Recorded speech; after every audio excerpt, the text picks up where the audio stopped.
Dear DSA students, we are so excited to be on this journey with you, and we want to say a big well done for your commitment and enthusiasm so far.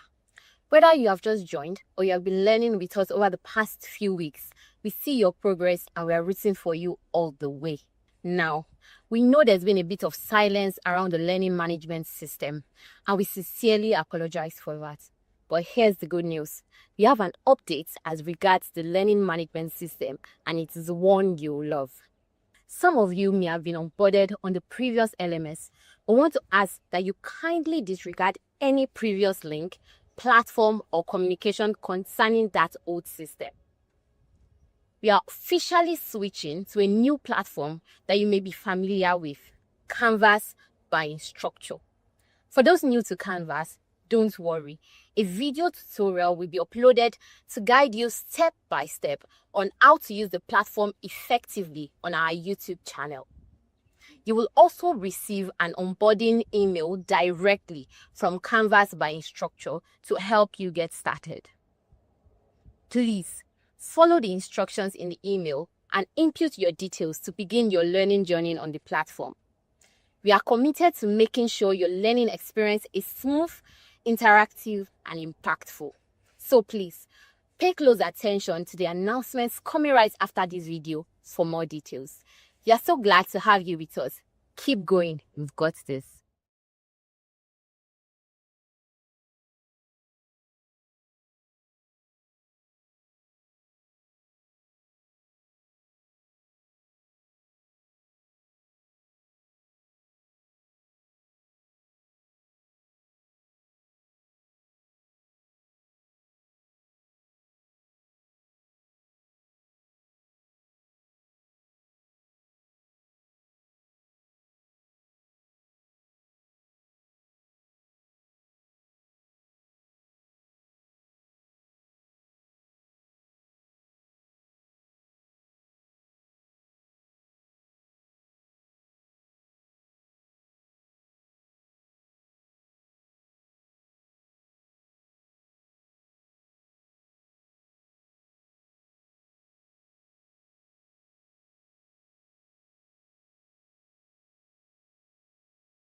All right, good evening, everyone. It's good to be back this wonderful evening. How's our day been? We've been, everyone. It's good to have us back. I hope our day was a bit stressless. Let's use that word. We're not too stressed. All right, if you can hear me perfectly well, just give me a thumb up and let me just see where you are. And we go into the class. Good evening, everyone. Good evening.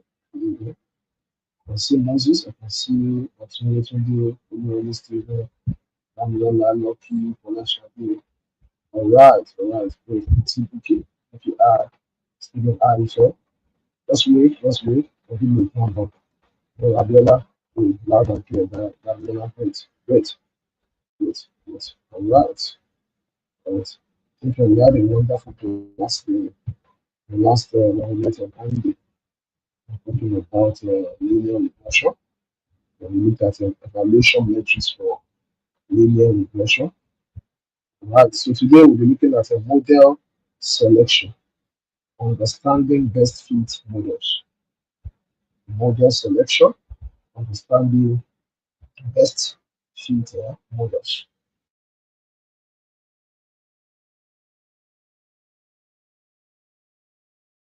Setting objectives, we try to understand what a model selection is.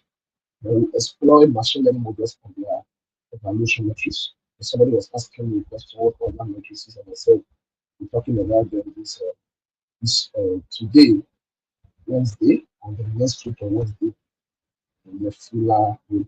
Then we'll compare various model types and we have we'll be dealing basically with what's it called, the supervised learning models, which are the classification and the regression.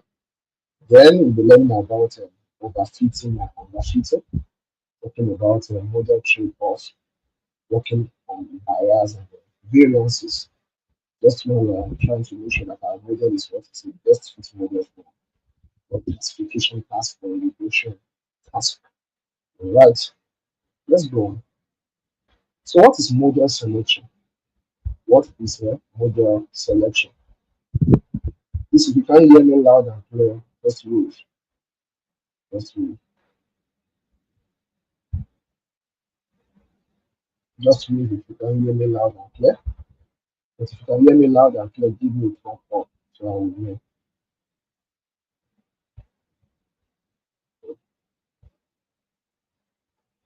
to be sure. Okay.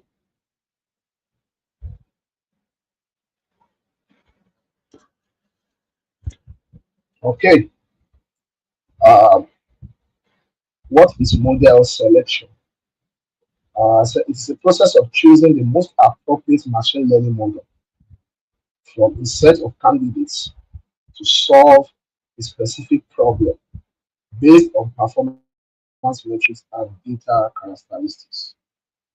Okay, so when you are talking about selection of model, you have actually experimented on a lot of models, and now you want to see which of the model has done what you want it to do based on solving the problem using your evaluation metrics, then the data characteristics itself. Is the model appropriate for that kind of data set, or it is not appropriate for the data set? So that's why we're looking at model selection. And this is one of the, in fact, it's a very core area when you're talking about ML, AI ML, because you will need to, to actually select a model that best performs. In fact, a model that is all round grounded. Let me use that word, all round grounded. Exactly. So that's what we talk about when we talk about model selection. Model selection. Okay. Why do we then select models? Why do we select models? I think one of the first reasons why you're selecting a model is because of accuracy of prediction. Accuracy of your prediction. I said the right model can significantly improve prediction performance, and that is always very true. When you pick the right model, yes, then you're actually, you are giving yourself an 80 to 90% chance of what having a you have improved prediction performance. Note that a poor model may miss patterns or produce misleading results. Exactly. That's one of the greatest problems. So that's why we select the best model. If you can't hear me, you might need to check your internet connection. I've connected my second device and I think It's quite loud, enough chatter, and at the end of my volume of my system. Okay, and I'm trying to talk as when I talk very loud, I tend to talk very fast. And what we want to talk about today is something that we actually need. So I try to reduce my tempo so that we can actually go along with what I'm talking about. And we can get this as good as possible. All right. So we've asked the first question: why do we select models? Accuracy of predictions. Then I said a poor model may miss patterns or produce misleading. Thank you, Mr. Emmanuel. Thank you very much. I appreciate it. Produce misleading results. Then we talk about generalization of the new data. I'm sure some of you have been tired of hearing me talk about generalizability. Generalizability. I keep on talking about that. And when you are talking about generalization, the model must perform well, not only on your own training data or even your validation data set. Your model must be able to perform on an external data set. I think I keep on mentioning this. It is not enough for me to build a fantastic model, a model that wows everybody, a model that receives awards locally, but internationally, in fact, all round. So I create a model to classify diabetes mellitus into diabetic and non-diabetic, and it works fine on the old data set that I do research on. Just like Isaac, Isaac gets to do his own research and does his data collection himself. Then Isaac says, Mr. Lajide, I've heard that you did a model for that. I also collected my local data set. Can we test it on your model? If I have created a model using my data set and I have an accuracy of 90%, if Isaac is coming with his own data set and he follows every step I've done, he should not get anything less than 89%. If my model gives 90% accuracy, data from Isaac should not what should not give anything less than 89. If it gives anything less than that, or let's say 85, then something is wrong. It means that model is not generalizing well. Because if I've tested on my data, I've validated on my data, I've done data cleaning, they've done every missing rows, and do the class imbalance. I've got his data set also to do the same thing when it needs to work. And I said it helps to avoid what overfitting and underfitting. I know somebody will be quick to want to ask for overfitting and underfitting. Please let's go on. I'm also going to talk about overfitting and underfitting before the end of the class. Okay. Then why do you continue? I continue. Why do we select models? Effective use of resources. Effective use of what? Of resources. Some models are faster or require less memory. The best fit can save time and computing costs. Imagine, yes, you say you are solving problems that are urgent problems, and it's taking your system 3 hours to classify a problem, and a clinician can do the same thing in 1 hour, 30 minutes. Then it's very efficient enough. It's wasting resources, it's wasting time, it's wasting computing costs. So important in production systems we need time constraint. Exactly. That's what I've been talking about. And that's what I'm trying to say. We need to solve a real-time problem. And the system is taking it almost an hour, about 3 hours to give us the desired, what do you call it, the desired output that we need. And there's problem. There's problem. So that's why it is always good what to select the best model. Then we have to talk about interpretability and explainability. I'm sure some of you would have heard about something called explainable AI. So when it comes to domains like healthcare and finance, it is crucial to understand and explain how decisions are made. So model selection balances performance with transparency when needed. So there must be a balance between your performance and transparency You don't just come and do magic. I've been able to understudy some models and you don't realize what happened here, what mumbo jumbo has this person done along this line. So it's not just for the model to be accurate, it must be interpretable. It must work in that domain that has already brought out that problem statement. So it must serve them because you are the AI expert, you are the ML expert for the data scientist. Now imagine somebody else who doesn't have the skill like you. Then I've created a system that helps the person to classify between diabetics to patients and a non-diabetic patients. Then after I've done everything from importing libraries, data loading, data cleaning, feature engineering, data train splits, models call all setting model epoch, every state of model I need to set. And I begin to train the model and carry out evaluation. Such that people don't know what you have done. So at the end of your program, you must be able to create graph to tell them, okay, this is my report. And that's why for every time you create a model and you evaluate the model, there must be a report. And that's where interpretability and explainability comes in. What does my confusion matrix look like? What does my comparison table, what is it telling? What am I telling them to do, or what have I been able to do with the model that I created? So that is very, very necessary. So, and that calls something the best fit model. The best fit model is a model that balances accuracy, complexity, and generalizability to achieve optimal performance.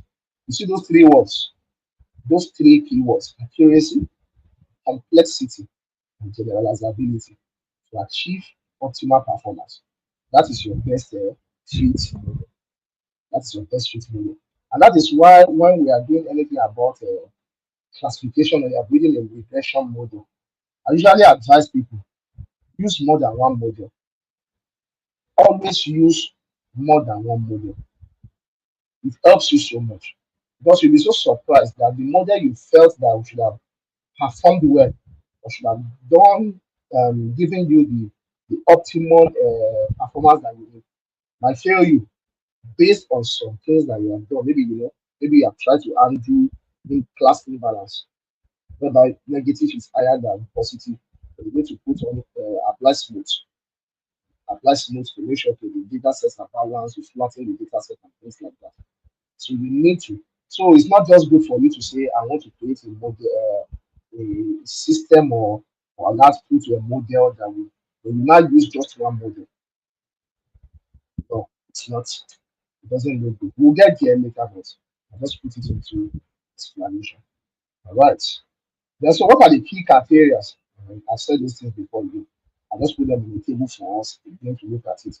So we look at key criteria for model selection. Accuracy is always number one. What is the proportion of your correct prediction over the total prediction? Especially when classes are balanced. You can see I was talking about class balance. So when you want accuracy to be fantastic, your class must be balanced. Your classes must be balanced. One shouldn't tilt over the other. It must be balanced. Then you have what you call the precision and recall. When you talk about precision, how many predicted positives are correct? You have diabetic and non-diabetic.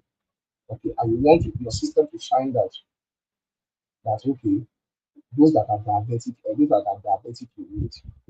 The precision has to be your system should be able to pick out those that are diabetic to make sure because that's where the problem lies. You want somebody to come onto your system and put somebody's result and immediately or 10,000 of results or 500,000 of results. And it can help the person pick it out immediately. These are the set of people that are diabetic, and this is the level of their diabetes. Okay, so you know how to attend to them based on potential treatments. So there are things when we talk about personalized treatments in health for this for someone like me who's into health. Presently working on sickle cell anemia and pneumonia. So it's something that we need to look at. Then recall how many of the actual positives were found. Exactly. This is always very crucial when you are working with imbalanced data sets.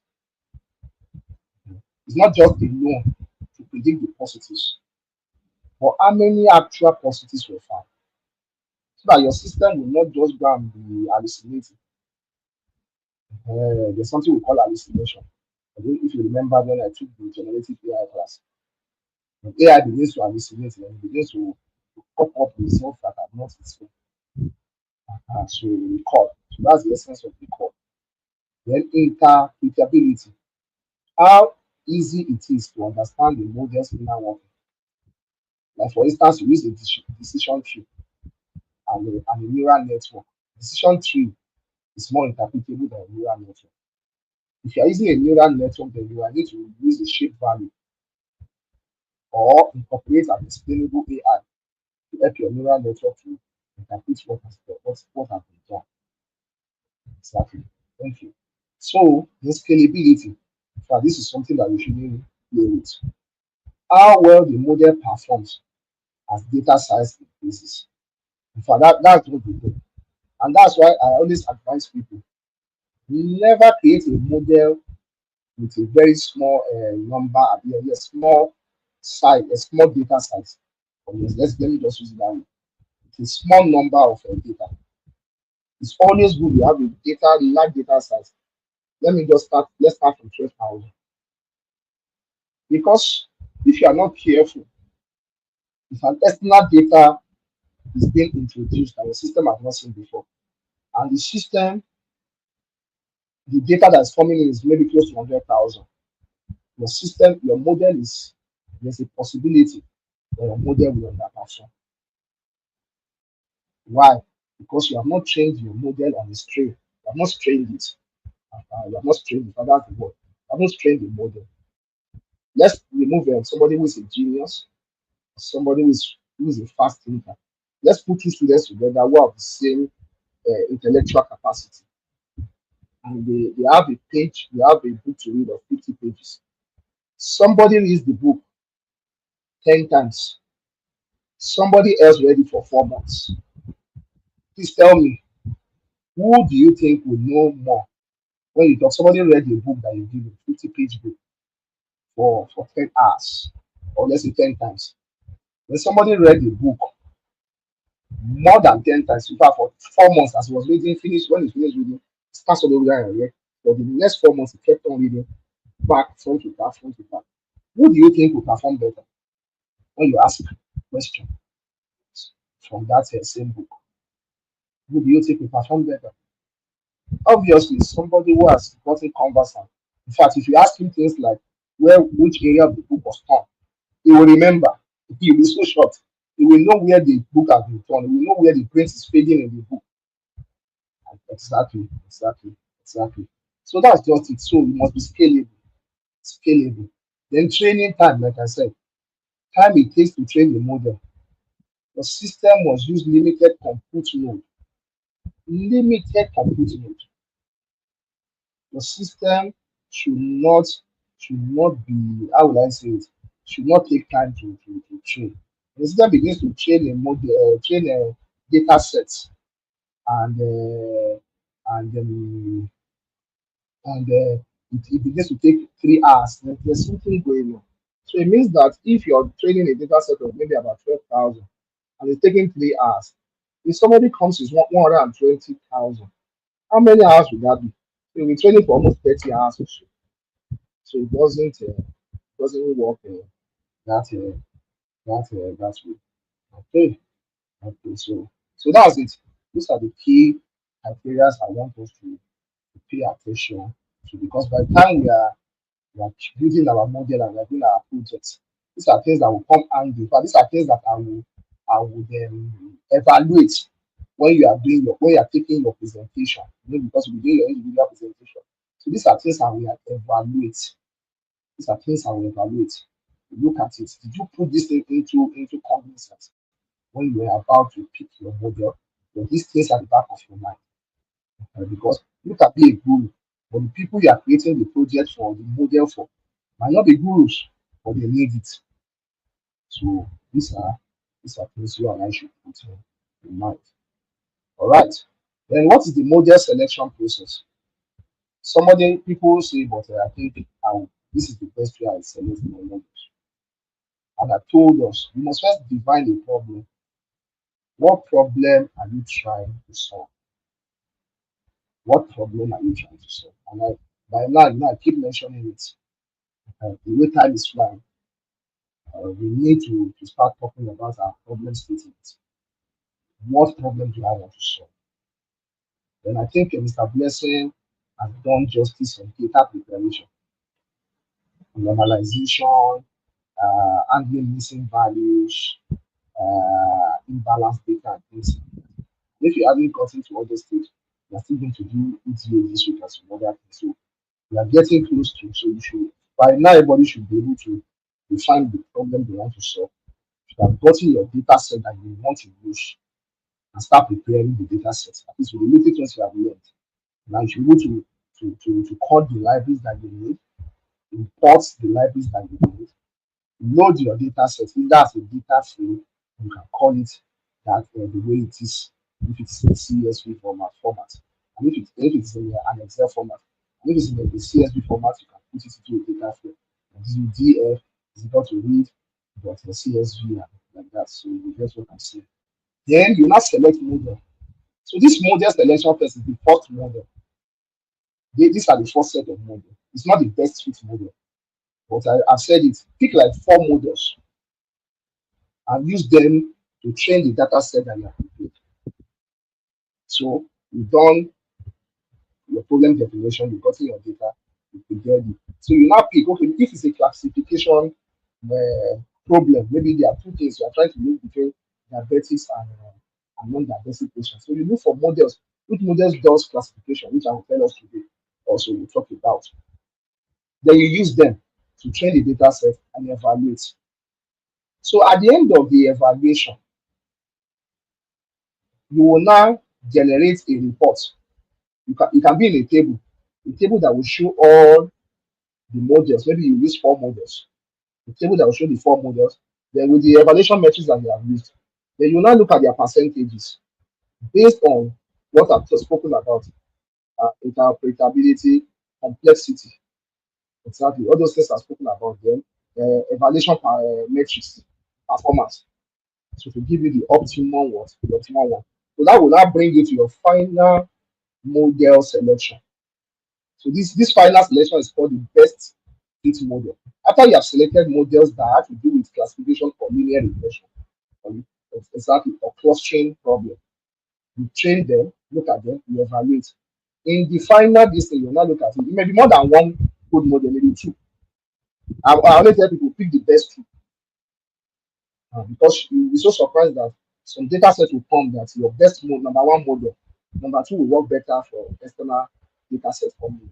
It's always good to pick the best two. In fact, there's a way we write our program that at the end of the program, the model will tell you based on the what's it called, the evaluation criteria or matrices, performance matrices that you have picked to tell you, okay, these are the two. Let them pick the two top best models, and it tells you so there is those best two models for you. So it's always a very good.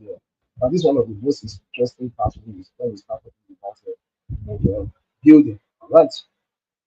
Okay. Then you have types. I'll talk about types of machine learning models. Machine learning itself, you have the unsupervised learning and the supervised learning. And for this course, we are focusing basically on your supervised learning, which is your classification and regression. So which I'll be discussing this evening. So when you look at supervised learning, you develop a predictive model based on both the input and the output. So you are already giving the model an idea. It's not as if you are teaching it, but you already know what you want. So the model is there. But when you look at unsupervised, the model has to do the grouping itself. You give it only one input data, and the model does it on itself. So you want the model to use its own inferred meaning to do so. And most of these don't do deals with basically when you're doing deep learning, working with convolutional neural networks, that is CNN, and Mr. Adeleke, we are going to get there and talk about matrices. Please just listen to this so that I don't want you to miss the vital part. I'm still going to be talking about matrices fully a bit today and fully next week again. So, but I just want us to know this so that practical for this week will be fantastic. So that when Mr. Blessing gives you some what's it called, some problem statements, and they ask you what kind of model are you going to use, you'll be able to do that. So, looking at the supervised learning, when you use supervised learning, you are looking at it's like I give somebody a work and say, Mr. Dineki, please go and clear 2 acres of land. When I carry my chair and newspaper, I sit down with him. I say, you must clear these 2 acres, and I'm using my newspaper and it's clearing 2 acres. But when you're talking of supervised learning, I say, Omobolaji, go and clear 2 acres of land. I don't provide him with any tool or anything. I don't even monitor or sit down with him. With the R or E.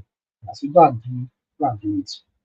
So it's unsupervised. So it's purely just like the English word supervision and unsupervision or not supervised.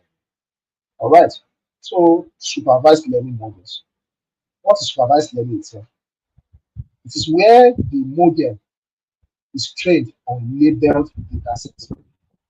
Somebody was asking a question that the one I think I mentioned label, which means that each training example is paired with the correct word, the correct output. It's labeled. You have put them into two categories and say, okay, these are pictures of dog. These are pictures of a cat in two different folders. For your system as not, so want your system to learn so that anytime it says A is a cat based on some features, either the whisker or the way the nose of the cat is, the dentition of the cat, the ear of the cat, and things like that. You feed that thing. And you do those also for the dog. So I said example, you feed pictures of labeled animals such as cats. Then the model now learns to classify new pictures as either a cat or a dog. That's one good thing about supervised learning. But supervised learning too, you might think it's very easy. It's when you start getting into trouble of having things like class imbalance data or having data that are then you now know that no, it's not that simple. Just imagine somebody mislabels. There's a problem with mislabeling. How do you solve it? So these are things that we'll be learning. So how does it work? There's an input. The model is being trained on the input, then the predicted output. But the input has been labeled. So you train your system. Then you now get external data set that has not been labeled as dog or cat and give it to your system to say now, can this system differentiate between a cat and dog? In fact, if you want to make it complex, you now put different species of cats and different species of dogs in the new data set. Whereas you have given it structure. So I think from that moment that it has learned about the structure of how a cat should be, the system now should be able to pick external data set and whatever species of cat it is, going to tell that cat has this kind of specific and dogs have this kind of specific shape and things. Maybe you might use the eyes. It picks it and uses unique features. Unique features. That every cat will have, even a lion, which is a family of cats, either cats or whatever they call it, will also be classified as a cat. Exactly. So that's the supervised learning for you. Use case like the email spam detection that establishing breach. Is this email a spam mail or is it a real email? Things like disease diagnosis that most of us are doing. I'm working on something classifying pneumonia patient from non-pneumonia patients using their chest history. Then house prediction, house price prediction. So what are these models that you can use? You have your linear regression, you have your decision trees, you have your support vector matches. There are more than this. You see more of them as I keep on going. Right. Then let's pause. Let's pause here and see if there are any questions. If there are no questions, I'm just to push on. Just about 2 minutes. See. 7:32. Yeah, 7:34. It's no question. I push on. If you want me to push on, just give me a thumb up. Push on.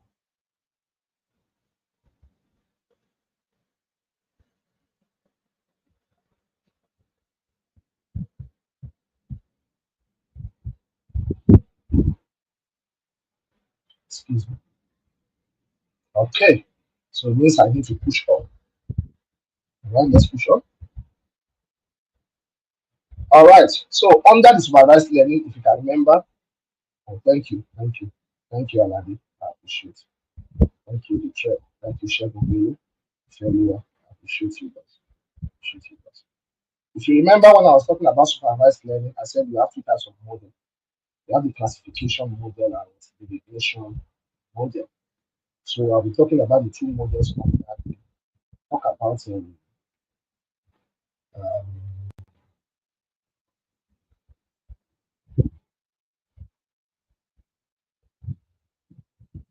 all right. Great, praise, yes. Praise, you are correct. There also has prediction that you can want to compare two different prices together. Also, you can also use classification. So that's one thing. It's always looking interwoven. Yeah. When you agree as prediction, yes, more of a regression. But there are times whereby you will need to classify,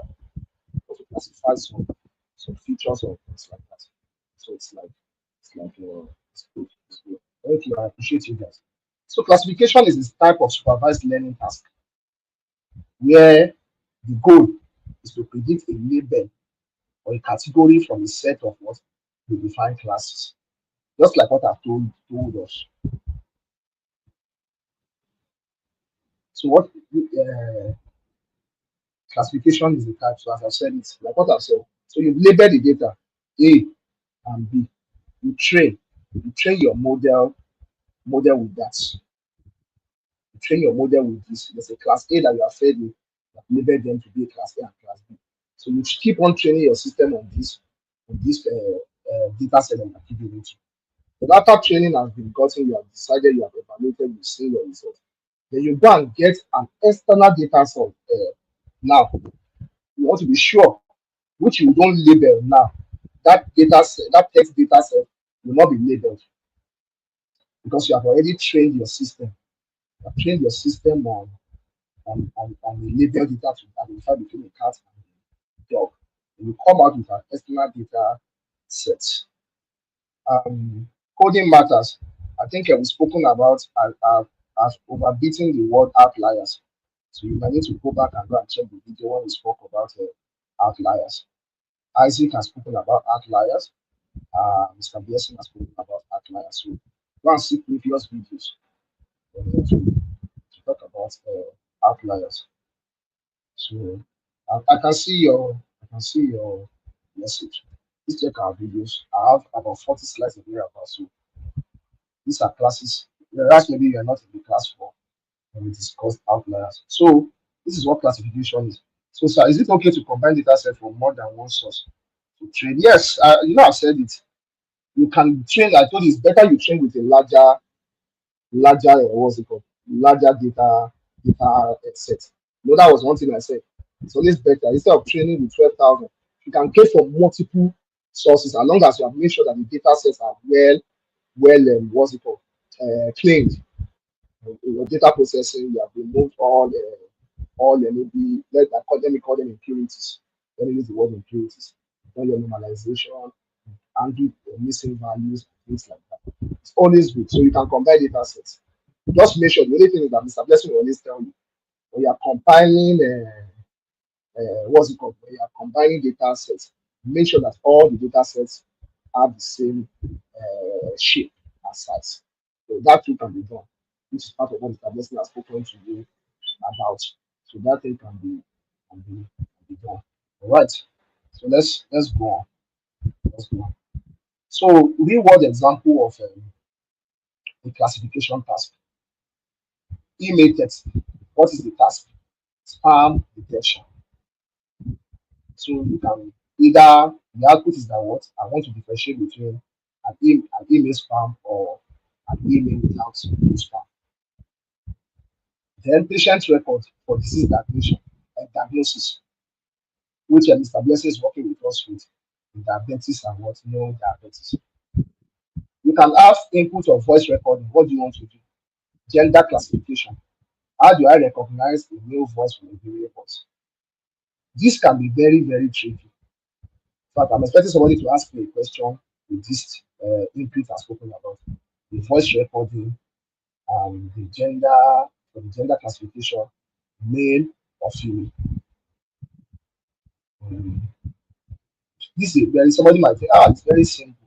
In fact, it's something I will expect somebody to be able to, you can pick it and do this for you. It will be fantastic.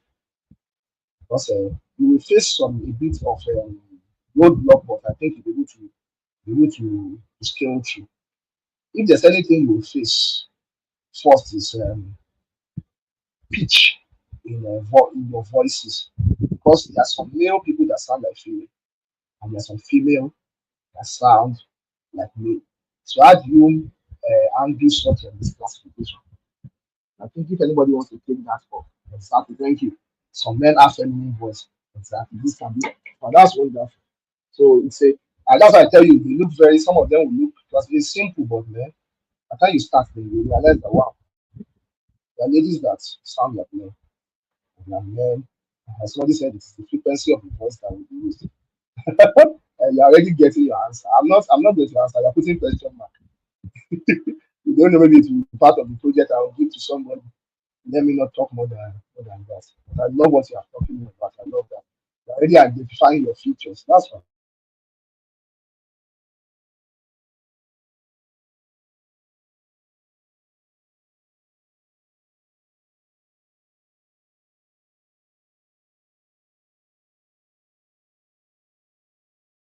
Can you hear me? Okay. Somebody said, what about the confused? Mr. Blessing will answer that. Okay. Then you want to predict exam scores. They give you exam scores. Then you want to differentiate between students that pass and fail. So those are real world examples. These are real world examples. So if you use BF future, okay. If you are using imaging, that's good now. I love what you are doing now. So now you are doing like concatenation. So you are not just using only the voice now. You are doing what you call multimodal data sets. Because by the time you begin to bring in beard feature, so it means that you are bringing facial features, you're combining with voice recording. So it becomes a multimodal model. That's good, like Jackson. I love that. I love that. I love that. All right, let's go on. Let's go on. So how does your classification model work? Data collection. Now I've said it. I just keep it. We are talking about it. We are treating it. Again. So you collect labeled examples. You must collect labeled examples. Future extraction. You now convert your raw data into your useful inputs, either numerical features. Most of the time, when you talk about classification, it has to do with things like this, especially when you are working on machine learning models. Like converting into numerical features. So even for the bare features that like Justin was talking about, by the time you get them, for every features on our face, there are numbers and how would I call it? Yes, there are numerical features or balances that are used by medical people to know those things. When you see a medical person writing their report, you see they are using numbers and they know from the shape of the face to reform place, the beard and everything. So everything must be converted into what? Numerical values. If you don't want to convert it to a numerical value, based on that, you're going to use what you call a deep neural network. So you know that you want to use the image that way of the cat. Let it use the image of the cat and the dog. Pick features where you are like the eyes and things like that. For machine learning, it's always medium, like Mr. Blessing said. It's basically what numerical computer vision. And that's why I said you are building multimodal. So you have to be thinking of operates. You have to be thinking of a multimodal model also. A model that will handle the part of the numerical and the model that will handle the part of the PS feature. So you can do that, or you just convert to numerical features, dependent on whichever one is easy for you. And you hear my professors always saying every time, never you combine machine learning with deep learning. It is doable, but it is time. So if you are thinking of time bound projects, The reason why we are doing AI medicine, time bound, was there are lots of real life problems that need to be solved. Just imagine during the time of COVID 19, when we were having COVID 19 and people were dying, and people came up with models that quickly tell the difference between somebody who had a real cough and COVID 19. Just imagine somebody saying it will take 6 months. You know how many people died? So these are time bound, and that's the way the world of ML is going through. People don't need things that will take 6 months. People need things that can solve solutions, need models, need packages that can solve solutions within limited time. For time, your time, very, very well limited time. Then you now do your model training when you choose a classification algorithm to learn the patterns. Like I said here, during your model training, it's always good to choose. When you see the word algorithm also talking about the model that you're using. But of course, you know that it's an algorithm that has been written for that model to be able to perform the way it is performing. So you pick, so so the more we keep collecting more data to the system, yes, that's fantastic. That's fantastic. That's fantastic. I love that. All right. Then your prediction now comes in. Now model predicts a class label for a new and unseen data. That's when you have to do your train, your own testing, then you now do your external validation. So after you have done, you take your data set, you split it by the time you are training into two sets. Maybe okay, you have a data set of about 15,000. So you take like maybe let's take 15,000, you take about 12, or let's take 13, you take 13,000 and you train, and you now use 2,000 that the system has not seen before, your model has not seen before to test. But beyond that, you now do an external validation. Let's get people that also have data sets that your model has not seen before. But that makes your model, if your model performs well, it makes your model with the best fit model. And you can now evaluate using things like matrices like accuracy, precision recall, F1 score, which are used to measure one's performance when we're talking about the classification model. All right. So and these are types of classification that you always find. There's always binary, there's multi-class, and what is multi-label. When you're talking about binary, only two possibilities. It is either A or B. It is always either A or B, A or B. But when you talk about multi, it's always having more than two classes. There's one of our colleague that is working on brain tumor, and she's doing a multi-class. She has four classes of brain tumor. She wants her system to predict four classes of brain tumor. You have the geroma, she was telling me this evening. So I was wondering, I said, fantastic. I don't love anything green because it brings this scary to me. So let's see pictures of brain. So she was doing about four classes. So think that it must be classifying. I'll give an example. Handwritten digits from 0 to 9. So we want to classify, okay, let's say we take four different people's kind of handwriting. We want to classify. All right. Then you have multi-label. Each instance can belong to multiple classes. Yes, exactly. Multi-label. A film that is action can also have comedy in it. Thank you very much. Benign, malignant, then she added geroma. Thank you very much, Bolaji. I really appreciate it. I really appreciate it. Appreciate it. Thank you. Yes, you have the benign, you have the malignant. So she was going deeper now into the white matter of the brain. So then you see things like geroma, like very, very difficult to solve. And the other one. So those are things like that. Thank you. Thank you. I really appreciate it. So these are the classes of okay. See how that 14 minutes. So don't forget our break. Mr. Blessing, please, I can see some questions, so just help me out. Even though there are things I've spoken about before, and there are things we are still going to talk about. I think some people are eager to finish the class, so can you help me and do that? Thank you very much. Okay, then we'll now look at classification models. So now I listed a bit there. So you find out that you have your linear and logistic regression. I was supposed to do that. You have your decision trees, you have your random forest, you have your support vector machine, you have your k nearest neighbors, which is your KNN, you have your naive Bayes, some people call it naive bias, as it is naive base. That's how Mr. Blessing pronounced it. Then you have your neural networks, and your CNNs, which are for your images. And you have your RNN for your what? For your test. So when you talk of CNN, we're talking about what? Evolutional neural networks. Evolutional neural networks. So those are the kind of things. I'm sure somebody else will be asking me also, what is a RNN? RNN is what? Recurrent neural networks. So those are things for text messages. So you can see one is for images, the other one is for text.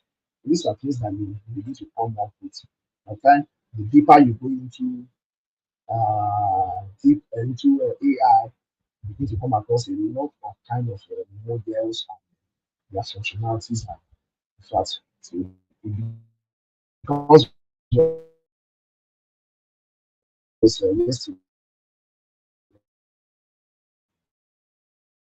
lot to still teach.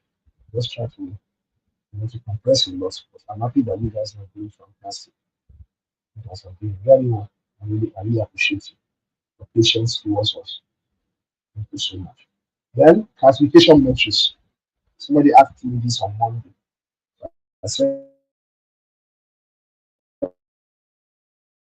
person that was telling me about control matches. That's what I was telling you. I will get, I will get there, I will get there. Yes, sir. Binary will also be true of us. Yes, you are very right. Very, very right. I appreciate you, Mr. Alawani. So when you look at the word accuracy, like I explained before, I say what the percentage of correct prediction. In fact, that's what tells you that your system is working well.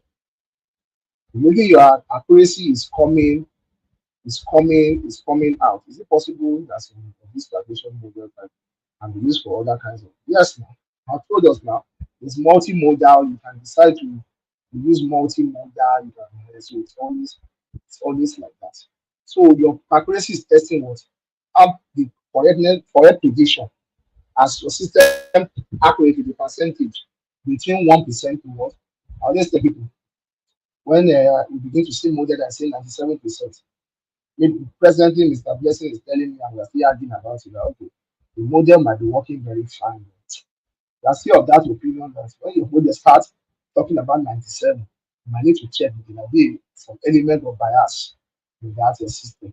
The only reason why we believe is when an external data set comes into that system and that system performs the same way. See, it's data set that your model has not seen before and it's giving us like 95. Yeah, so that's why it's always good. Every time you have built a model, before you release the model, you need to do what we call external validation. When you talk about external validation, data sets that the system model has not seen before. Then you have the word precision. How many of the selected items are relevant? Exactly. I was talking about hallucination. The system should not just, your model should not just go and be picking. These are what you are corrected. Okay, you want to look for diabetes. Say you have done 95% of correct prediction. Then out of 300 diabetic patients that it was fed into you, your model is able to only pick 22. Then it's not the precision is not fine. It's not fine if it's having about 90 something. So it means that you will be able to pick about if you have 200, you should be able to pick about at least maybe 170 something or let's say 180 something thereabouts. And then it's okay, yes. The precision of your model is fantastic. You have record, which is also called sensitivity. How many relevant items are selected? Also, precision and recall work hand in hand. So it's always good to use them together. So one balances the other. I see they are almost doing the same thing, the same thing. Then you now look at your F1 score, which is the mean of your precision and your recall. The harmonic mean of your when you combine the mean of both your precision and recall, it will be a very good balance there. Number. Then I think it was Mr. Bolajoko that was asking for official matches. It breaks down what you call your true or false prediction. It's something you call true positive, that be true negative, that be false positive, and the false negative, which we'll be talking about next week. So I'm going to be talking about these classification matrices on their own next week, Wednesday morning. So I now understand the breakdown. I know that when you get some things and plot confusion metrics and assess some things, you might not be working very fine with your model. Like Mr. Blessing says, anytime somebody does a model, all you need to do is to see the confusion matrix. And it's true. Let's go to the confusion matrix, especially when you are doing a classification. Maybe we look at it, okay, how many Z binary? And I'm saying I've already gone to where you plotted your class distribution. And I'm seeing that it's not even picking up to 50% of what is in a particular class A distribution. And there's a problem. It means that your model is giving you a lot of false positives, false positives. And it might be is giving you a lot of what? True negatives that are not. So those are the things that we begin to see. Mr. Silas, we talked to TSC and me concerning Canvas. The Canvas. All right. All right. So this is a discussion. I would like to thank you, TP, TN, LPF, and yeah, true positive, true negative, false positive, false negative. We talk about them very well in the next class. So let's look at this discussion together. Imagine you are building an app to sort emails into spam and not spam. What kind of features or things would help the computer decide? And how would you teach your computer what spams looks like? I just need 10 people to give me answer then we'll go on. Yeah. I was supposed to make it our assessment, but I think it's good for class detection. So please, when you are please don't just put one answer alone. I want you to put it in like a sentence. It will be better. So imagine. So what kind of features would you in the computer? How would you teach? You see, presence of certain words. And state the certain words. Let's start talking like AIML students. Okay, okay. I'm still waiting. I see grammatical errors. Suspicious content like what? Domain detection like give examples. The email of the sender. Keywords common in spams like ads. Examples of what spam messages look like. Mm. Give me the examples. I want the actual examples. I want those sentences you are talking about. The title, thank you very much. New lad or new late, more late. Says the title of the email, the urgency, exactly. I love that. That's what I said, the email address types. Okay, that's good.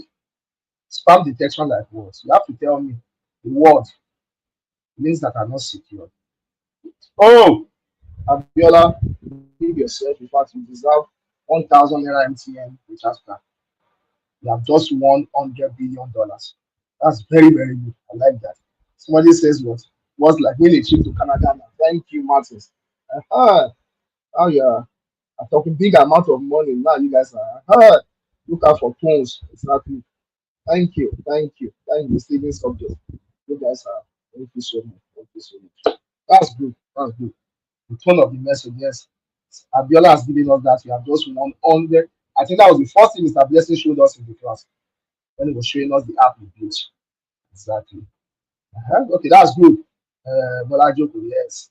You see that there's no security at the end of the hypertext parameter. The HTTP is having is of HTTPS, you having HTTP. Yes, yes, yes, yes. Invalid characters, exactly. Good, good. So I'm happy. I'm happy. I'm happy.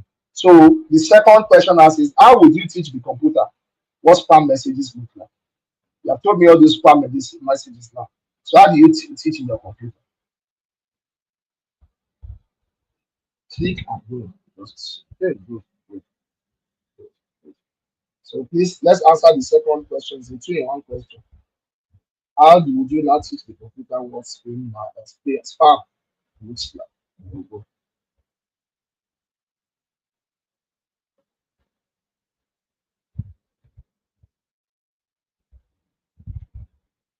Okay, we have about 2 minutes more. After this discussion one, we'll go for a break. And oh, Fisayo, you deserve a what do I call it? Domino's pizza. Thank you, Fisayo. By giving it a set of spam and non spam messages, you deserve Domino's pizza. Fantastic, fantastic. That is good. That is good. Congratulations, Mr. Blessing, you have won. Good, good. Mr. Yeah, I've answered the second question. That is lovely. That is lovely. I'm happy. Feed in the computer with data set of what spam, samples of spam. Great. You gather a large data set of spamming titles and trailers. Feed in with right emails and Abiola Martins, me, Alade. I love that. I love that. Fisayo, thank you guys. You guys. It means that we are following. Yeah, like just a use of Boolean. You're right. Very, very right. Very, very right. You guys are sharp students. Like Mr. Isaac will say, sharp. You guys are sharp. That's fantastic. That's fantastic. All right. Yeah, so I think let me check my time. We have about 3 minutes to break. So let me take the three. All right, good, good. You guys are doing well. You guys are doing well. I appreciate you.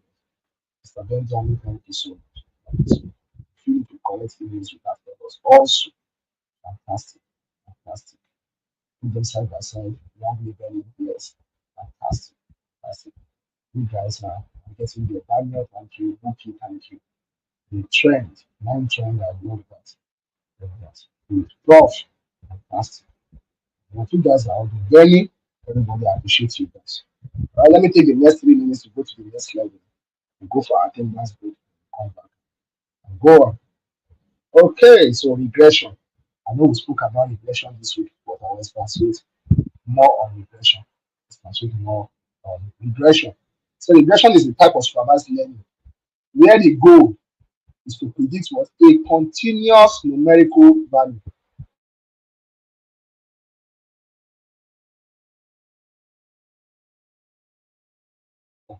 The price of the house like in the next, or like what we were saying, what are those things that Mr. Lajide will do if he wants to reduce?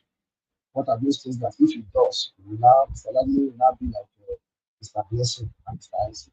So these are things like that. It's a continuous value based on what the data. And we said that what when we're talking about regression, the better the data given, better was the output for regression. So I say unlike classification, it predicts a category like cat. Regression will predict quantities. So those are the things you should look out for. Anytime you are working on regression is talking about quantities, things like temperature, prices, scores.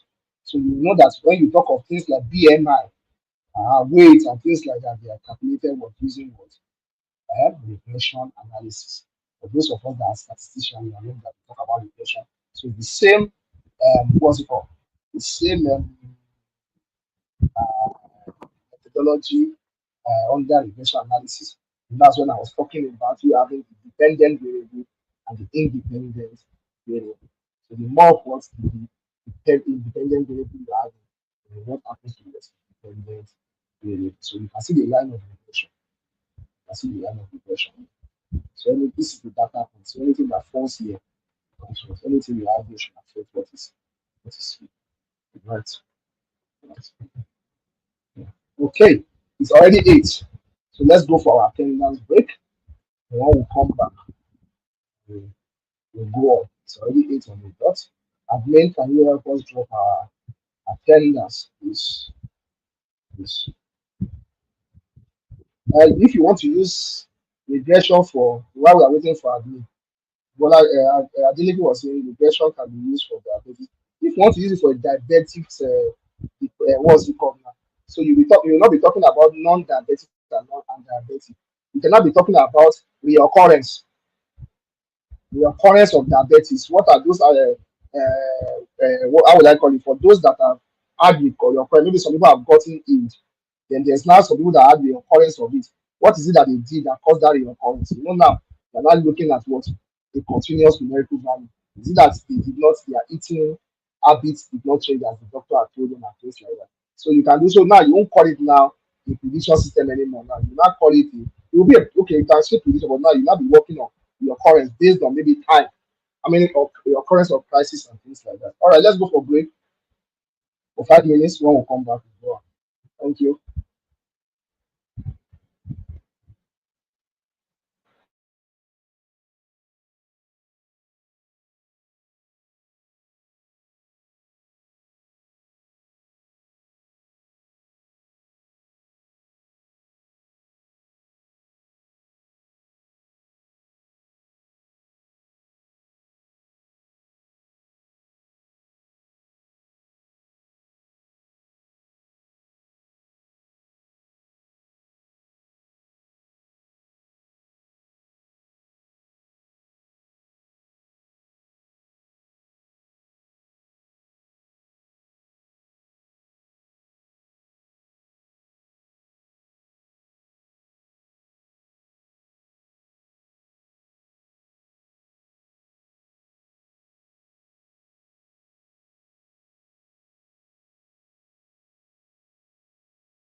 Okay, all right, everyone.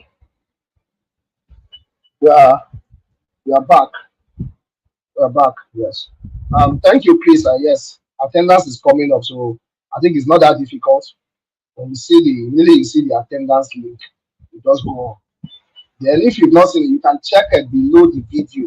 I think it's always attached under the description of the video. So please check under the description of the video. You should see the attendance link there. It should be attached there also. All right, let's go on because we still have about 20 slides to tackle, and then we are getting to the most also other interesting part of this course. So let's go on. Great. So we've spoken about regression before we went on break, which we actually did yesterday. So I'm not going to spend so much time, but I'll still touch it. All right. So when we're talking about the real world examples, please don't bother about attendance. Attendance will come in before we go. Let's go back to the class so we can cover up for today. You guys have been wonderful from the beginning. So let's go. Attendance will come in. All right. So what are the real world examples for a regression model or regression analysis or a regression? Let's just put it that way. Okay. So when we look at an input, we have as features like sizes and location with prices and everything. Not okay, we say okay, things like that, location. Then you have a task for predicting the house price. Uh, you'll surely know that houses found in Lekki, Aja, will surely be much more pricier, or yes, than the houses in Nueva for Bega or Ojudi. So there will be a difference. There will be a difference. So that's when the regression analysis comes now. You remember, you're calculating was a continuous value, a continuous value. So as you are moving based on the location, based on the size, the house will also differ. Will differ. Things like age, weight, and height. You can use it to predict your what? Blood pressure. You can use it to predict blood pressure. And you find out that based on age, weight, and height, it's true that what our pressure, blood pressure will be what will differ from one another. Our blood pressure will differ from one another. All right, so that's up for what for regression analysis. Then the one I used the last time when I was talking about our study to predict what exam score, you can remember very well. Somebody who has read for 8 hours should be able to get a mark of 85.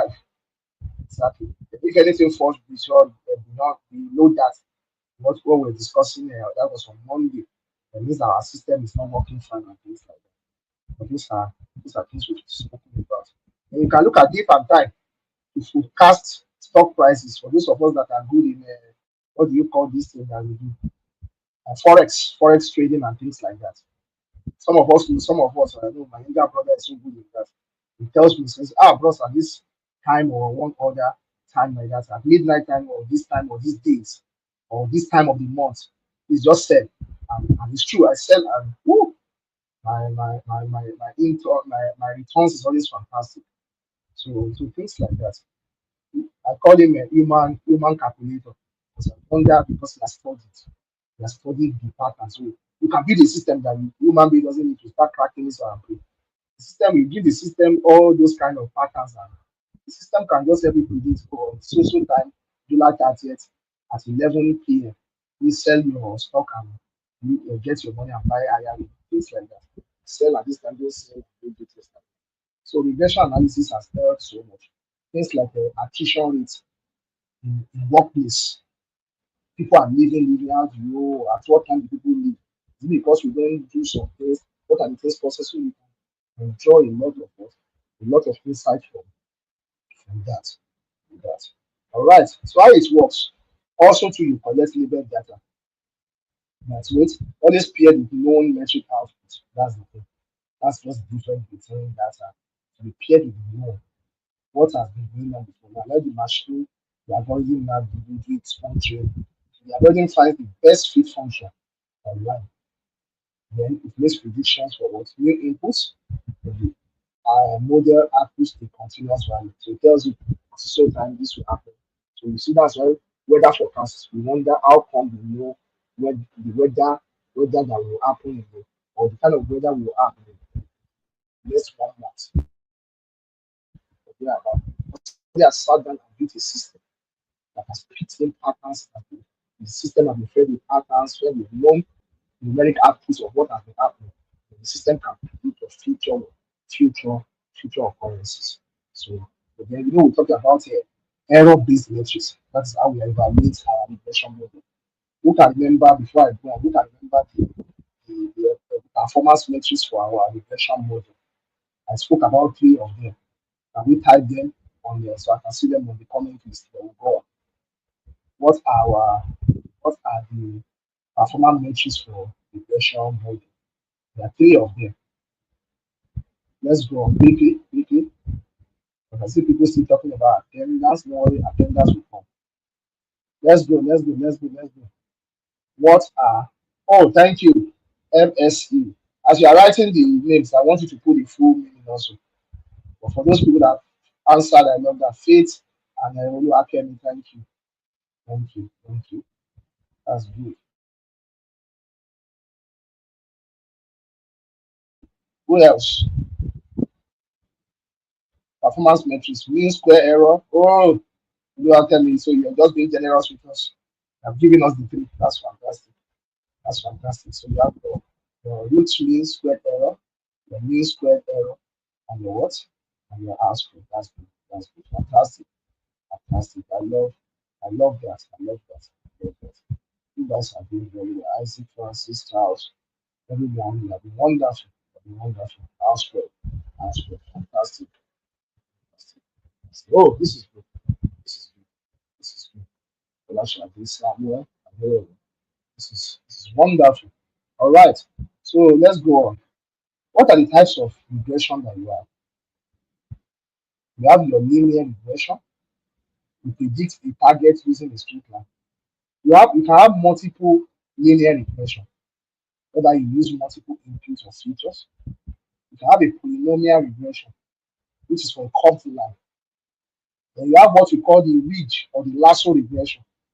This one is when you add something called a function called regularization to prevent overfitting, which I'll be talking about this evening. We have logistic regression. Now, I was telling somebody that logistic model, I think I mentioned it on Monday. Thank you very much, predictors. Logistic model, regression model is a very powerful model. If you can use it all, in fact, in every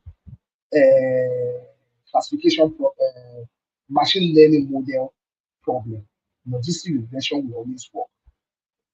Either is a clustering, it's for clustering, it's for what's it called? It's for regression, it's for classification. It will always give you the path. You see, I said despite its name, it is used for classification also. It just aligns itself. I still want to. I think I was talking to someone some few days back. I said I want to sit down and do a study on logistic regression models. What they are calling, what is happening. It just generalizes in every area, any form you want to use it for. In fact, when you get to deep learning itself and you're working on images, you will need logistic regression to do some feature extractions when things become very difficult, and it will work. It will always work. Thank you, everyone. You have answered very well.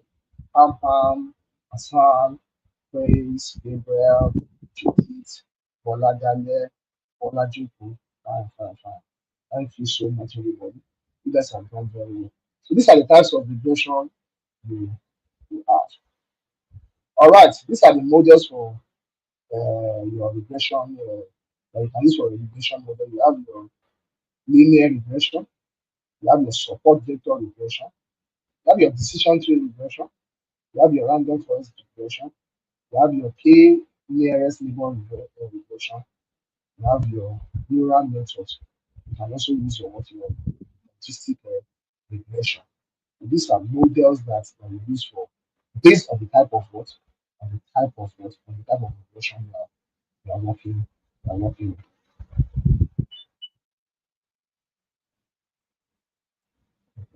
All right. So look at the metrics we spoke about it. I think the only metrics I didn't speak about was the main absolute error. Most of the times you don't usually use that. So that's why I didn't really talk about it. Yeah, it's not really on very how would I call it rare cases. You might need to use your what's it called your main absolute error. All right. When can we have the lecture slides? I think admin will do that. Admin will do that. Because all lecture slides are available. So admin will do that. Admin will get back to you guys. I'm sure. I know there's a new elements that all of us have been added to, so I'm sure things will start popping up there. So please, let's deal with them also. Right. So let's go on. Let's go. All right. So this is our second discussion. We are spoken about classification. We had a discussion. Then now we spoke about regression. So I said, if you want to build a model that predicts price of a house, what are some things that might affect the price? Then how would you explain the idea of the computer learning the pattern to someone else? So we'll take them one after the other. So we'll take question 2A. If you want to build a model that predicts the price of the house, what are some things that might affect the price of that house of houses? What are things that affect? Oh, thank you, Aladi. Fastest finger. Location. Fantastic. Price of building. Okay, that is Fisayo. Great. Okay. Area in square meter. You can explain further. Area in square meter. I think Oluwakemi is a surveyor because you are giving area in square meter. Somebody said inflation, exchange rate. That's good. The type of house, new or old house, cost of building material. Great. Type of furniture. Oh, that one is if it is a what do you call it? A fully furnished or semi-furnished. I think that's fantastic. Design of the house. Okay, great. The state where the house is found itself. That's location. That's good. If it's new or old, that's good. Inflation, the house type. Okay, is it a bungalow? Is it a duplex? Is it semi-detached? Okay, region. Great, great. You guys are fantastic. You guys are fantastic. You guys are fantastic. So that's very good.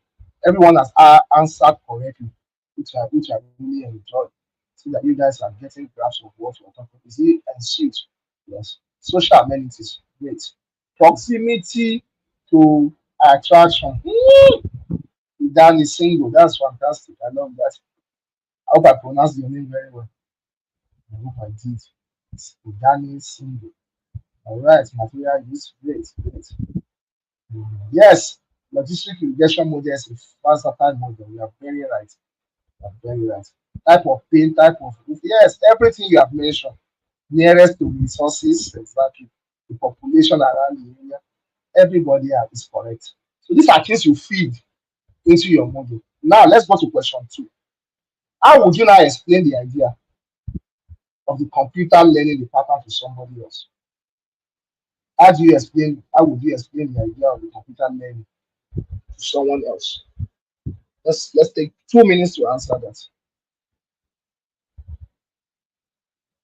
Right. Waiting for somebody who will give me the answer to number 2.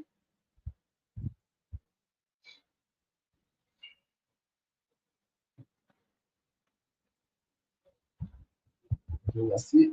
Okay.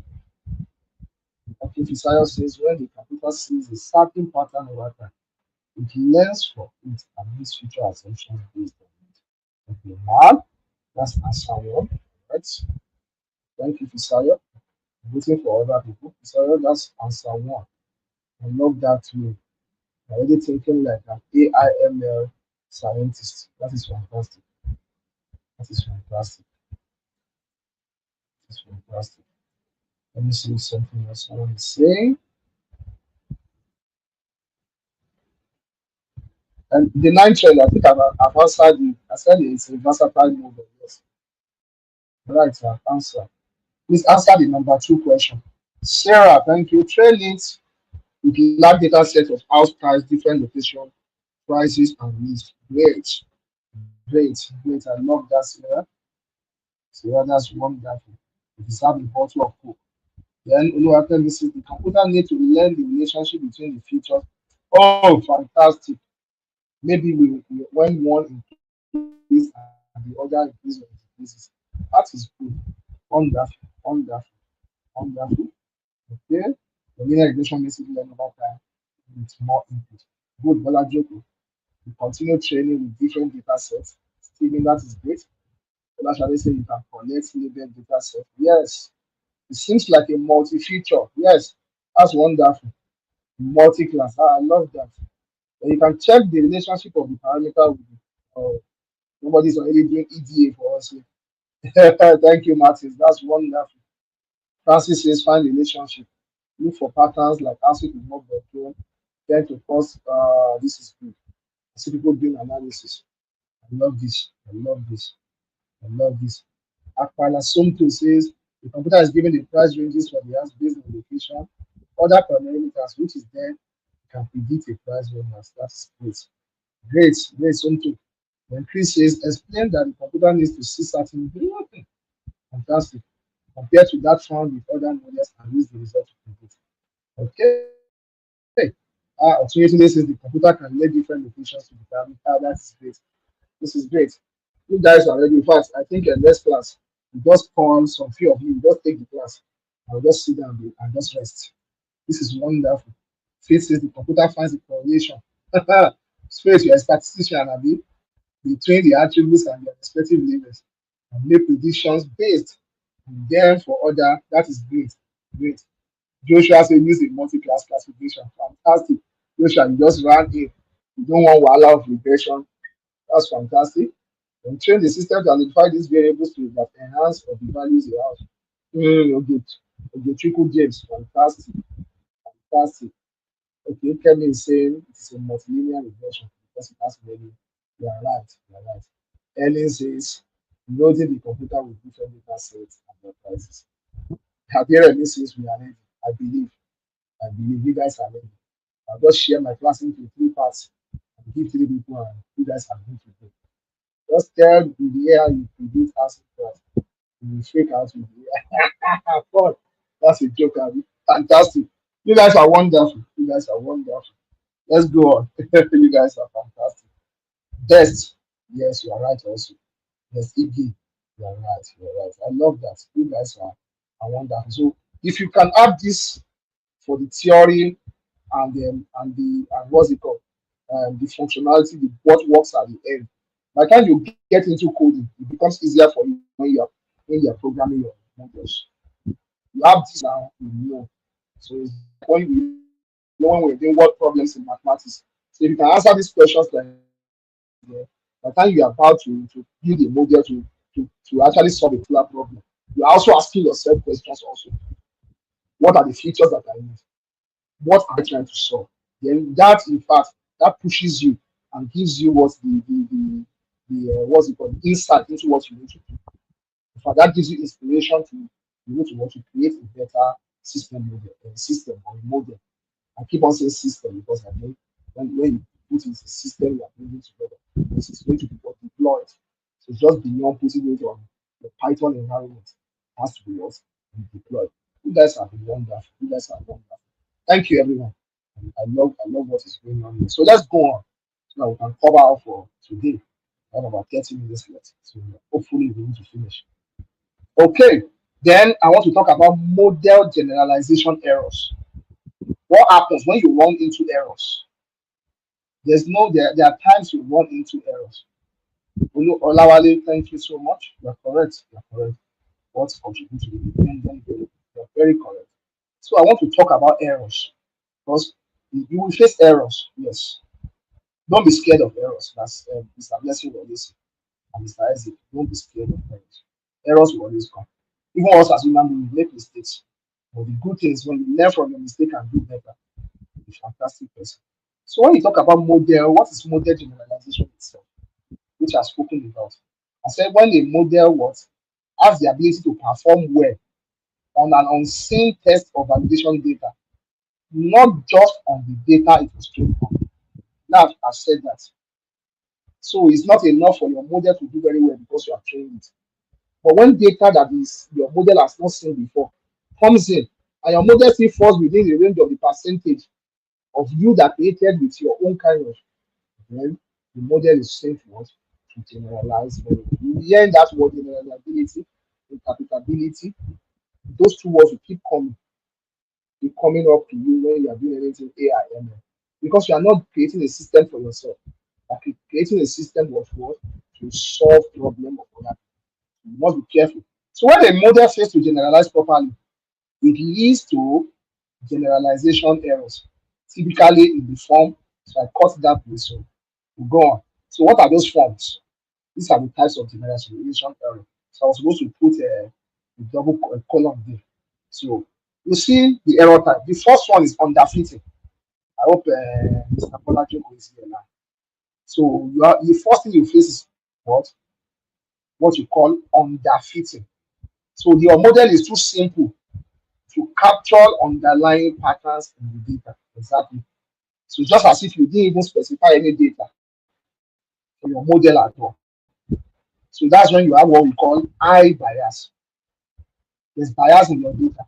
Either the data is not well balanced, or the data is a fictitious data that was not properly gathered. Whoever had done the survey or whoever had done the data gathering, maybe he only interviewed or got data from 10 patients and what he developed fictitious data himself so that he could cover up for time. What is the effect? You need to have things like poor performance on both your training and test data. Yes, you just see your training loss, you not be wondering what's going on.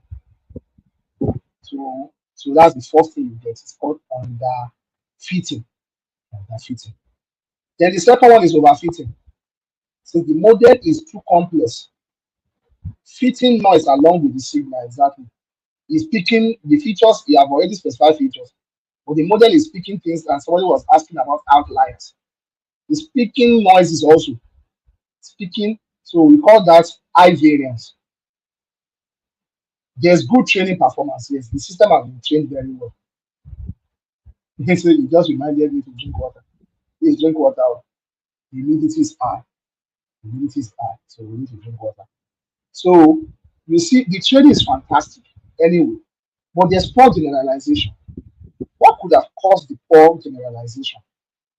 It's possible you trained on very little data sets. It's possible you did not specify the accurate features.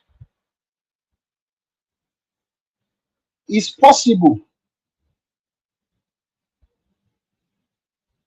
that, as I've spoken about your training data becoming small, I've spoken about the features, or there's a problem of class imbalance. So if you didn't solve that from the beginning to the model to understand that, by the time an external data set is coming in, pa, it will just show that your system is not working at all. It's just giving us fictitious performance. They have something called optimistic error. The model appears to be performing well during training, but based on the new data. It will also be called overfitting or data leakage. So all these issues they come into the cause. You see the causes overfitting and data leakage. So misleading accuracy during development, and that's why I say it. Anytime all of us we see what's it called? We see models and we say your model is scoring 90, 90. Can you guys please calm down? I've always told us, Mr. Steven Adekemi, you guys are jumping in. Solution is coming below. I can't fit in everything here. You won't be able to see what I'm doing. So I beg us to always pay attention before we start making. We get some people distracted. There's no way I will teach you problems and I won't talk about the solution. I beg us so much, please. Even you distracted me. That was the one I was trying to explain, and I saw it. I was wondering. I've never even finished talking about the error. Somebody's talking about solution. If you don't know the problem, how do you know when to find the solution to it? So please let's always take things very easy. Our instructors, so we have you in mind. I won't give you problems without giving you a solution. Then I'm cheating you. I'm cheating you. All right. So because if you don't understand this thing, by the time you have issues with your model, definitely you have issues when building your model. No, I'm not upset. No, no, no. Me, that, I'm not upset at all. But I just want us. You distracted me. I got what I said. I'm like, oh, you guys have not even finished learning this. I'm saying solution. I'm not upset at all. So, but I want us to know so that when your model is giving you problem, you know, oh, this is the problem that I face. You quickly know, oh, this is what I should do. So those are the things. Then you have the issue of like data leakage. Maybe in the process of you sharing the data, you mistakenly, it's possible. Maybe you didn't know. There's always that problem. Information from outside the training set is used inappropriately during training. So that's improper data split, or when you are doing your features, when you are doing your feature engineering. So you have to be very very careful. I've made that mistake once before. I was the one who created. I got the data sets, so I was creating the training patch. I was creating the test patch. I don't know. I think I don't know what happened. When I came back, I didn't know I'd already did some copy. So I went back and copied into. So I was having something from the training in the test. I didn't know I'd already put something in the test folder for it to test. So I already had what has been trained. So by the time I'm coming in, the system is saying it. So it's telling me, I've seen this one before. You just do those and give very. And I looked at it. I said, no, these are unrealistic performance now. It shouldn't give that. So what I did was I deleted it again, did the folder again. I kept the first model. Then I said, okay, let me maybe it was going back because I was trying every other way to solve it. Somebody was talking about hyperparameter tuning. I tried everything. Smooth analysis, maybe it's class imbalance I didn't handle well, or I didn't standardize very well, or I didn't normalize very well, or I didn't resize very well. I just okay, I just something just fits my mind and said, okay, why not just try the data again? Now, but because I've trained on that model, if I do it and train, the model has already learned. So I now picked two different models again. Now did the data splitting into 80-20 before I use 70-30. That did 20, and I did that. And I brought them and used the model. And that's the model that started performing very well. So we are human beings. So we're always prone to. So since that day, I stopped doing manual splitting. I don't do manual splitting again. I don't do manual splitting again. I allow the computer to split. I just set my splitting criteria for the computer based on how large my data set is. My data set is not so large. I just do 80-20. So training 80, testing 20. But if it's a very large, I do 70-30. So it makes it so these are your generalization errors. Okay. And this generalization error now has what we call the bias variance trade-off. What are trade-offs? It's a fundamental concept that explains how errors in machine learning can arise due to two competing sources of error. I've told us I was writing it there. So anytime you see bias and variance, they are always, in fact, these are just the two things that really gives your model. You always see these two guys showing up their ugly heads. Let me use the word like that. They always come with their ugly heads. So how do we tackle? So somebody will want to ask me for definition of bias and variance. So what is bias? Error due to overly simplistic assumptions. That's why you must. I love the way I gave us a question and I was asking us. So you must be able to develop questions that are not too simple. Assumptions. You should be able to. A better way to develop assumptions is always for you to use external people. Ask questions like, okay, if I want to create this kind of model for you, what are the things you expect this model to do for you? Do sampling, what you call pilot testing. Do something like that. Create like a questionnaire. It helps you build a solid model. Because by that time, you know, because you are the only one, there's a level to which your assumptions and there's nobody that is perfect on this. But when you have different opinions coming together, you cannot sit down and see similarities and differences. Then that gives you, oh, okay, I can increase my features and the system becomes not simplistic anymore. It becomes what a complex and not over complex system. So what are variance errors?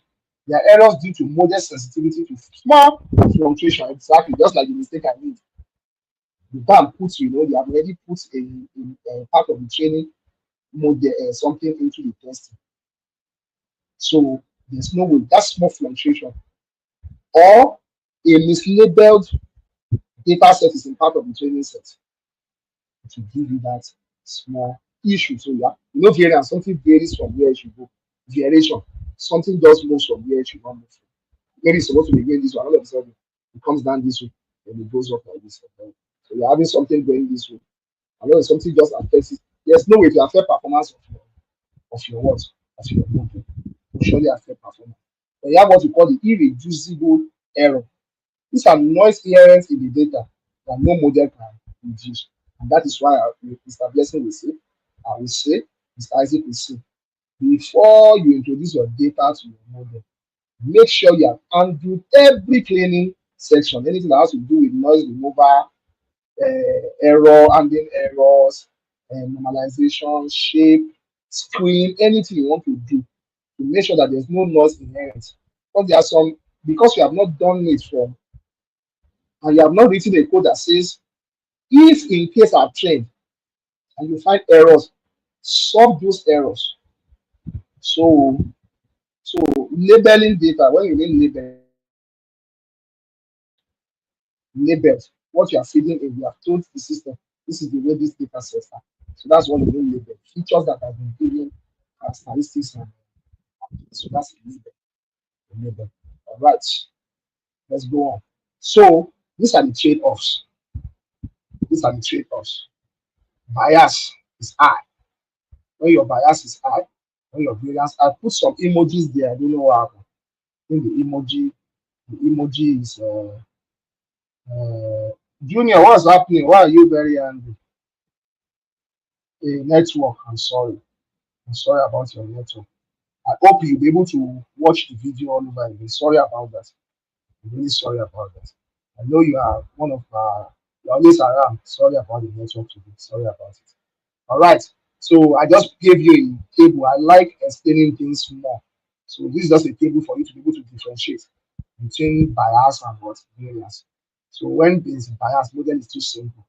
When there's variance, model is too complex. I told you it has to be a balanced model. So your model must not be too complex and it must not be too simple. So when it's too simple, it underfits the data. When it's too complex, it overfits. Then you now see things like high training and test error when there's bias. Then you see low training and high test error when there's variance. So examples of that you can see in a linear regression. Then you are not, like I was telling you, the linear regression is going. All of a sudden it gets a curve. Like there's bias already because it's supposed to maintain what? It should maintain that curve. That line, just like the aeroplane, it should just maintain as if an aeroplane is what? It's ascending. It's ascending. Then variance, you have a deep neural network and small noisy data. Like I said, you have not cleaned the data very well. Like you have very small data set that you are using deep model and so you don't some things okay, don't worry, there will be time for you to ask me questions. Note those things you want to ask me somewhere. I'm very happy to answer you. All right, so I'll come back now. How do you manage them? That was the question you guys were asking. How do you manage things? So when you have things like model complexity for bias, you have to increase. That is what we use what the deep learning model. Then to reduce variance, we decrease the model. When we saw, if you look at it very well, for variance, yeah, you're using a model that's more than the data. But yeah, you're using data that, so you need to. So that's why it's called a trade-off. So I'm balancing out. I'm balancing out so that so that you can get so that's what we are doing. We are balancing. What is wrong for one in this area, you are using it in the other area you are using it. So it's just called like a trade-off. I'm giving something for another. So I have where it's too complex, you have to increase the kind of model for that data. You know that type place then you are for bias, you are not doing under utilizing the data set. So you need to increase the model that is there. Then for the variance, you are using a big model, very big model on small data sets. Then you go back and reduce the model complexity. You look for a simpler model that can adapt to that kind of what's it called, for that kind of data set. You stop variance issue. Then in the issue of training time, you now train longer now. You know now you have increased the model, so you need to train longer. But for the variance issue, the small data set, you don't need to train for a long time. You use what you call early stopping. Mr. Blessing will be teaching us all those. Where do you need to use early stopping? What is your epoch? How many times do you want your data set to be trained? And what ranges of variation?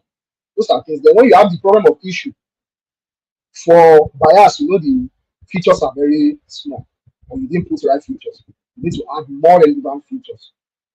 But when it comes to the issue of variance, you are using small data, then you now put your data set is like 300 and something. You are having features of 30 something. What do you need 30 something features for? So we remove irrelevant features, remove features that are redundant. Then I told you I said you do something like what is called regularization. When it comes to issue of bias is underperforming, don't regularize again, you will just cause problem.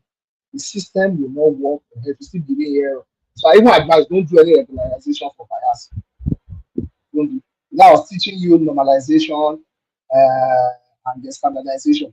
That was on data. This was for the model. Regularization works for model. But when it comes to where there's this small data, increase it, you increase. Then data size here, there's no problem with data size. We have big data size here when it comes to bias.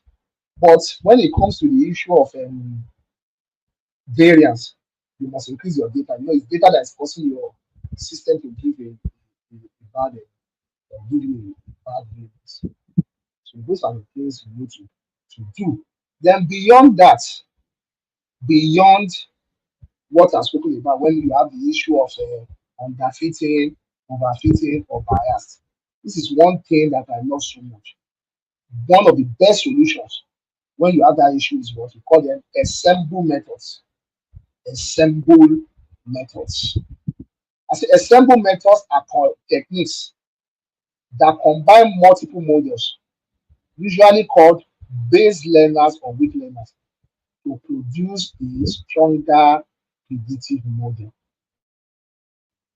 So when you're having issue of things like noise, when I talk of noise, somebody say noisy data that has not been well cleaned. We use the word noise.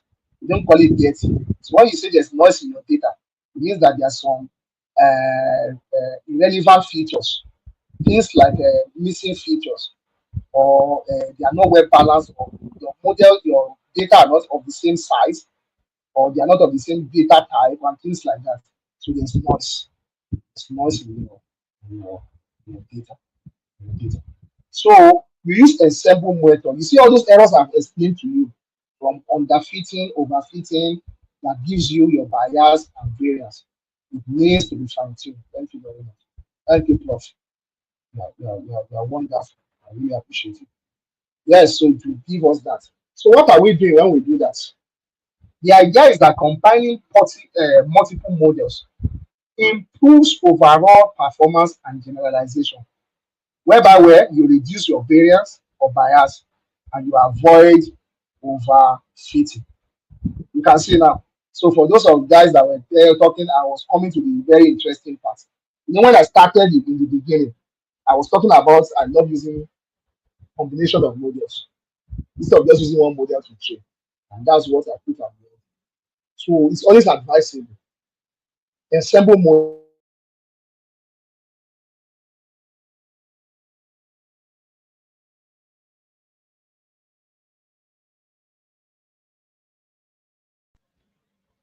The advantage of one we help the disadvantage of other. So like that, so they work and help themselves. So they will cover up for their weaknesses and strengths. So that's the good thing about when you use what you call assemble assemble method. Assemble methods. All right. So look at assemble methods. Yeah, now look at types of assemble methods. We have what we call bagging. Bagging assemble method. There are four of them. There are basically four of them. So what is bagging? You train multiple models in parallel on random subsets of data. So when you have different random numbers, data, you see what it's doing? It reduces what variance. So just imagine you now.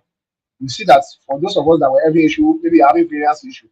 Now, if you use bagging ensemble, which are all present in your Python environment, thank you very much. The idea of combining model with this accuracy and generalizability. So that when data is coming from outside, your system does not fail. It doesn't fail of data it has not seen. So you can see that we can solve the issue of multivariance. So like a random forest, now you build back trees. Random forest. So yeah, you know those trees, they are algorithms. So now you can arrange them in parallel. So that's what is called boundary. So these are things you will see in our practical. Nothing. I told Mr. Blessing to show you if it's necessary that your data has those problems. So you will see them. Then you have what you call the boosting. You train models sequentially. So each correcting errors of the previous one. You get it now. You know, parallel, everything goes like this. But when you do sequential, so just imagine I arrange model. I put logistic regression, SVM. So when you look at them in the order of their superiority, okay, like that. So if logistic regression solve and has an error, SVM will solve the error. Continue going on. If you miss an error, random forest will solve it and go on. Then the last one, boost will come and do what and finish up. So you can use that one. You see, this reduces your bias and variance. You have things we call the other boost. So they already boost and bagging what do you call models. So you don't need to be doing it yourself. You don't call the back tree. The back tree is random forest that can be arranged in parallel to solve the issue of variance.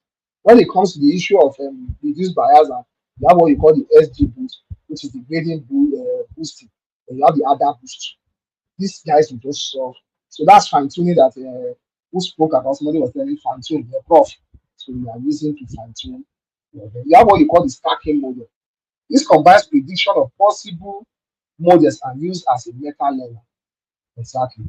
So it looks at all, you can use different models.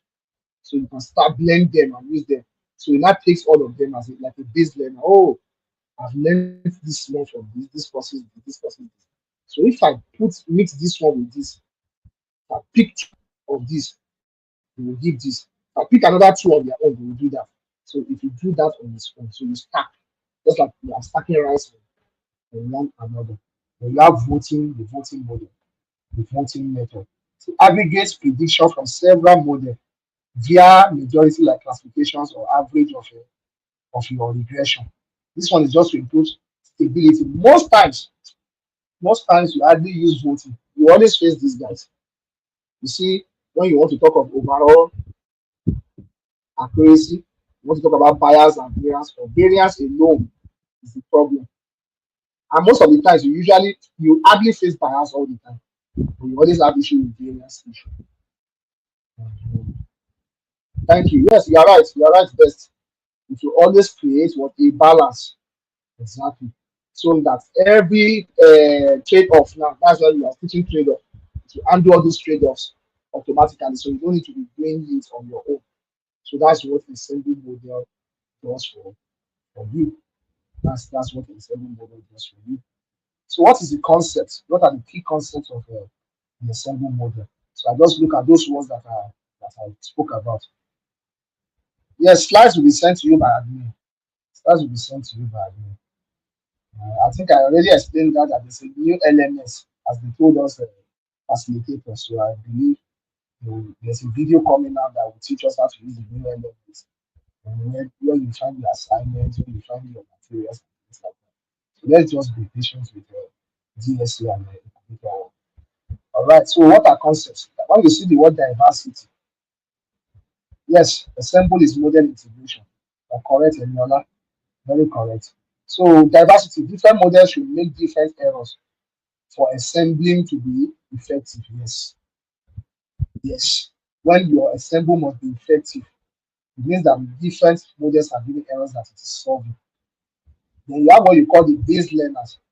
The individual models used in assemble, they are base learners. Each model, either you are stacking it, either you are bagging them. They are always called base learners. But when you now talk about meta learners, a model that has learned to combine predictions from all base learners used in stacking. So it's like an average of all the answers of accuracy. Okay, SVM got random forest got 80. Logistic regression got 97. SG boot got 93. Add them together, give an average of it. So what it lets to combine the predictions and give you. So you now find out that when somebody now uses your model, you see your model is performing better than the person's model. Why? Because you have done what you call fine tuning, you have used what you call an ensemble model. Then what's the difference between bagging and boosting? I've said it. Bagging is parallel, which focuses on what? On variance. That boosting is sequential. It focuses on bias, but not bias alone. Boosting can also help you to handle variance issue. It can help you to handle both bias and variance. All right. I think our mom is coming to the end of the class. Then, when to use assembly model. Exactly. You don't just use them anyhow. You don't just use them anyhow. When single models are unstable or prone to what? Overfitting. Exactly. You know, I said it, you have tried and see them, use them individually. So that's why you don't just create a model and say, I've created a model. If you try a model, you use logistic regression. Try your same data set on support vector machine.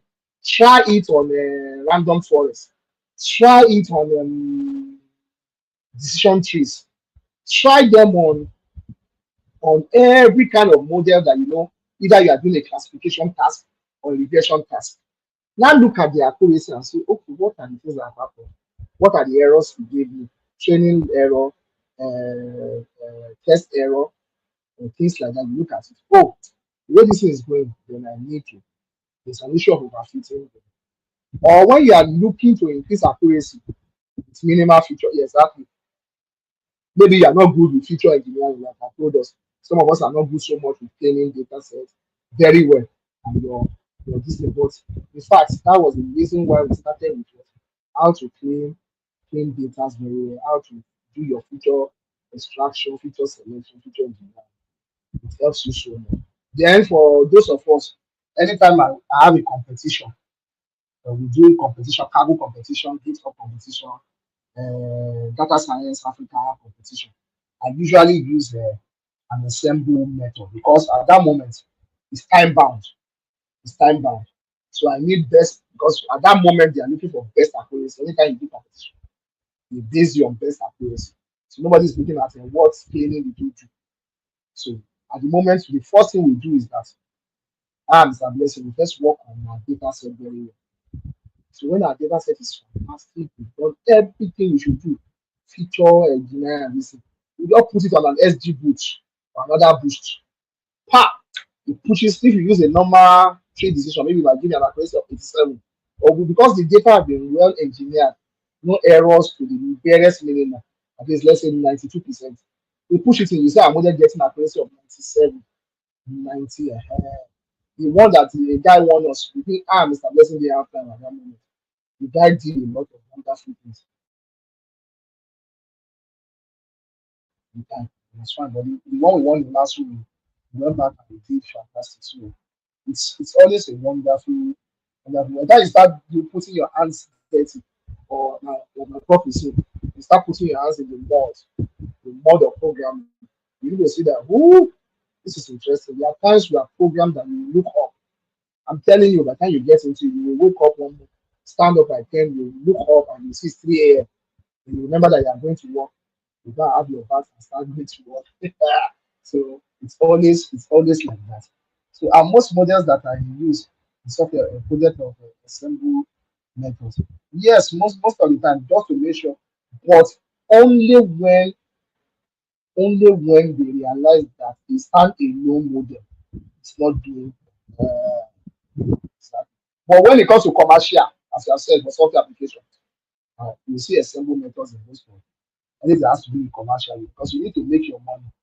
And you spend time building a model that will solve doing it for commercial purposes. Even though you are saying you're helping your community, you don't want to spend more time. So you need resources to come in as well.